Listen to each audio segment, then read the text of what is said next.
एक 8-10 दिवसापासून बीड मतदारसंघातील सर्वसामान्य जनतेच्या एक भावना होत्या आणि त्या भावना प्रसारमाध्यमातून, फोनच्या माध्यमातून किंवा इतर माध्यमातून आमच्यापर्यंत पोहोचत होत्या की ही निवडणूक ताईंनी लढवावी आणि ही मागणी ताईकडे पण होत होती आणि आमच्याकडे पण होत होती। ही मागणी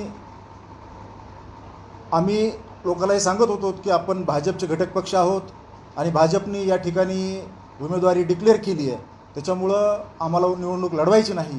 तर त्यावेळेस लोकांनी आम्हाला असा पर्याय सुचवला की तुम्ही महाविकास आघाडीकडून निवडणूक लढवावी आणि आम्ही म्हणलं नाही, आम्हाला भाजपबरोबर राहायचं आहे। परंतु लोकांचा जी रेटा आहे हा माननीय शरद पवार साहेबांपर्यंत गेला आणि शरद पवार साहेबांनीही आम्हाला विचारणा केली की महाविकास आघाडीकडून आपण निवडणूक लढू शकता का, आणि ताईला अशी विचारणा झालेली आहे। आणि या संदर्भात जे आमचे शिवसंग्रामचे प्रमुख कार्यकर्ते आहेत, या कार्यकर्त्याचे काय विचार आहेत आणि याच्यासाठी आम्ही आज ही बैठक लावली होती। या बैठकीमध्ये कार्यकर्त्याच्या भावना अगदी तीव्र आहेत की आपल्याला पुन्हा ही संधी येणार नाही आणि ह्या ठिकाणची लोकसभेची निवडणूक ताईंनी कसल्याही परिस्थितीमध्ये लढायलाच पाहिजे, अशी आज कार्यकर्त्याचा सूर होता। आजच्या बैठकीला आम्हाला प्रचंड असा प्रतिसाद मिळाला। एवढी मोठी आमची जी जागा आहे बैठकीची ती आम्हाला आज पुरली नाही।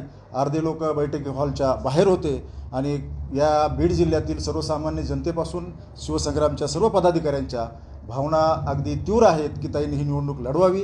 निवडणूक लढवावी, पक्ष कुठलाही असला तरी लोकांना काही त्याचा हे नाही आहे।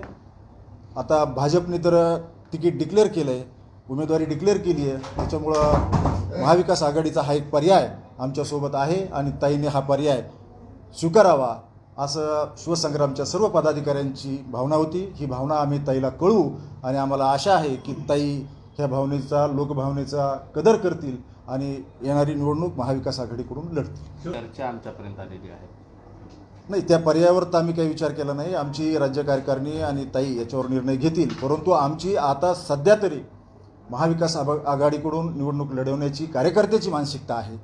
आता ह्याच्यावर निर्णय काय घ्यायचा आहे ते आमची राज्य कार्यकारिणी निर्णय घेईल।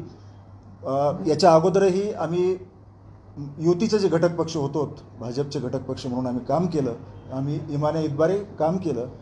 युतीच्या त्या काळातही आम्हाला विधानसभेच्या 3 आणि विधान परिषदेची साहेबासाठी एक 4 जागा आम्हाला त्यांनी दिल्या होत्या, परंतु साहेबाला विधानसभेला भाजपनी, विधान परिषदेला मागच्या ज्या निवडणुका झाल्या त्याच्यामध्ये साहेबाला डावललं होतं, त्याचे शल्य कुठंतरी शिवसंग्रामच्या पदाधिकाऱ्यांना आहे।